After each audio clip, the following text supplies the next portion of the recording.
Aqui em João capítulo 17, a gente tem a oração sacerdotal de Jesus.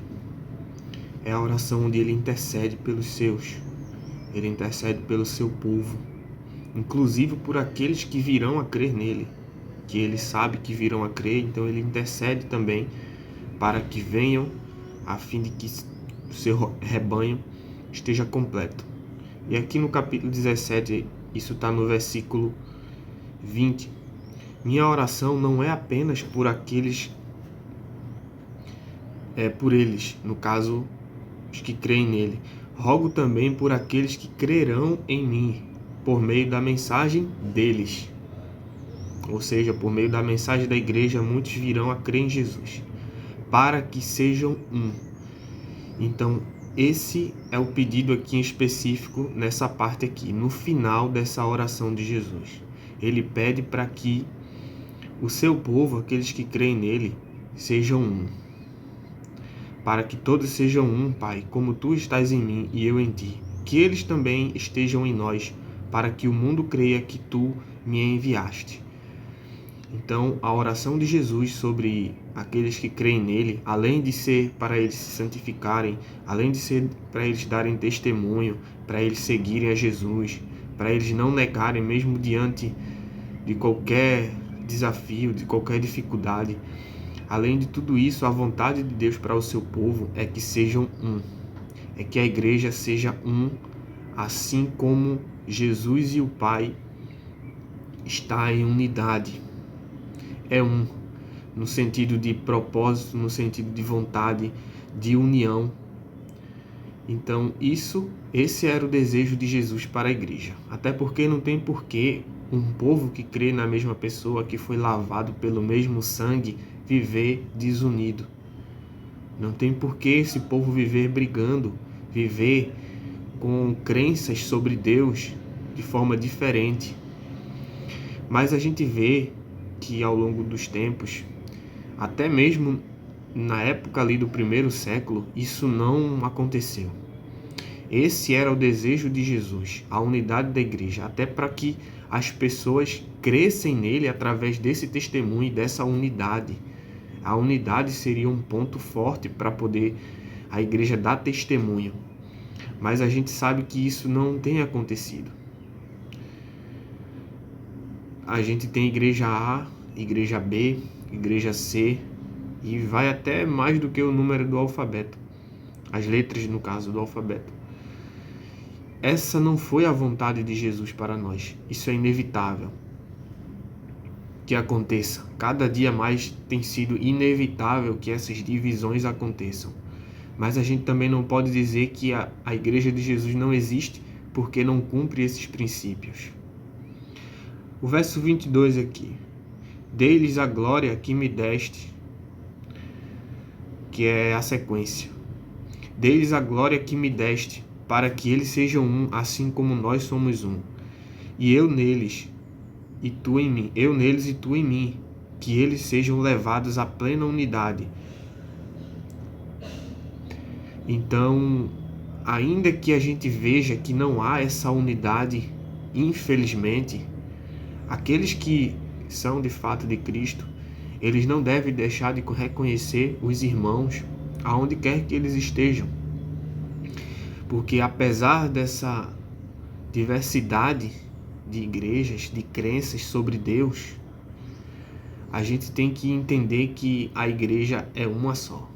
Isso é até confessado no credo apostólico, um dos credos mais antigos da igreja. Creio no Espírito Santo, na Santa Igreja Cristã ou Católica.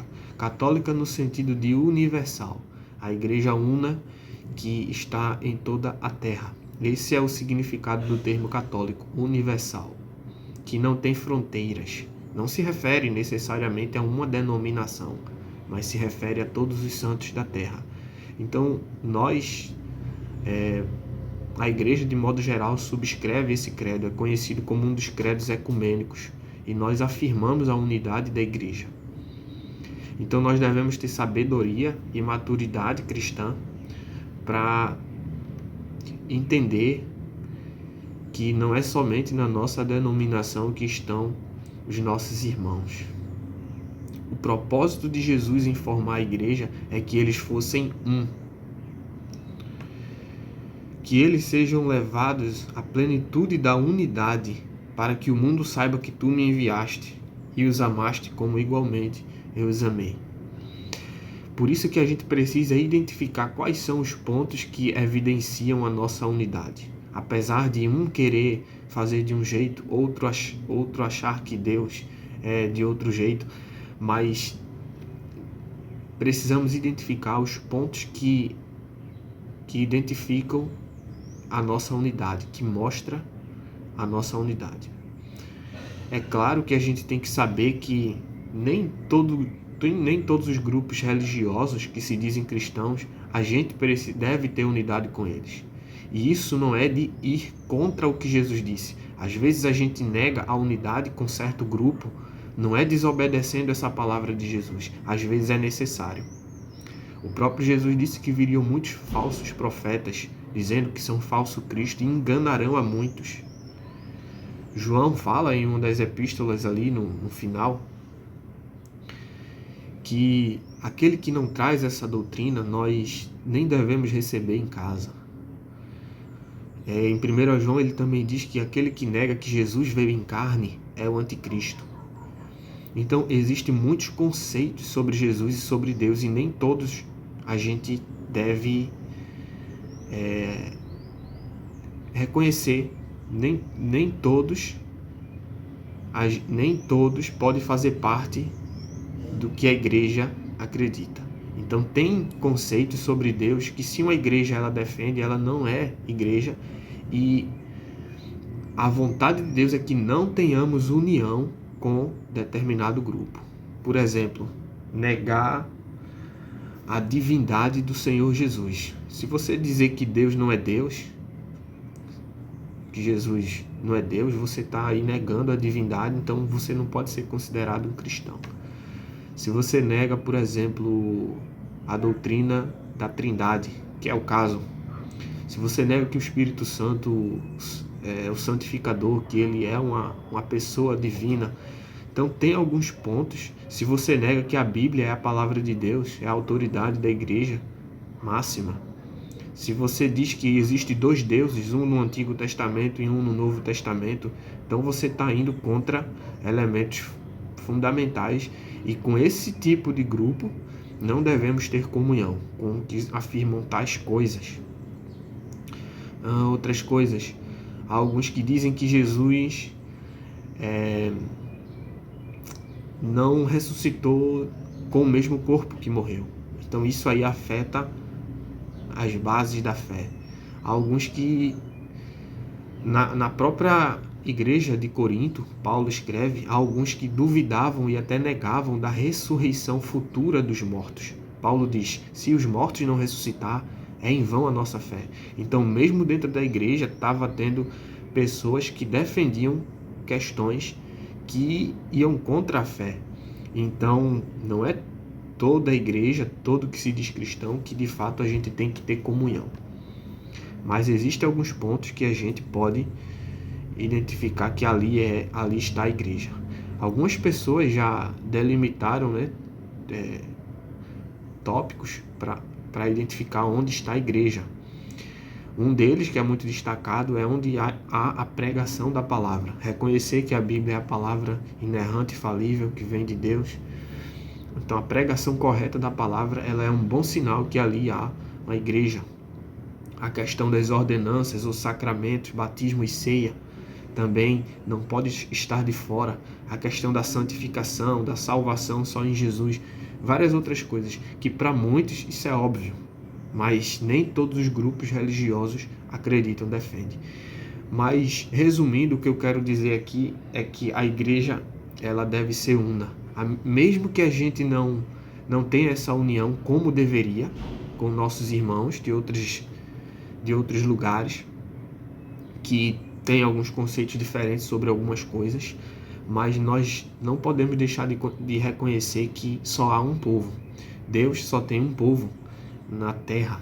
No céu não vai haver denominações diferentes, vai haver os filhos de Deus, aqueles que foram comprados de toda a terra pelo sangue de Cristo.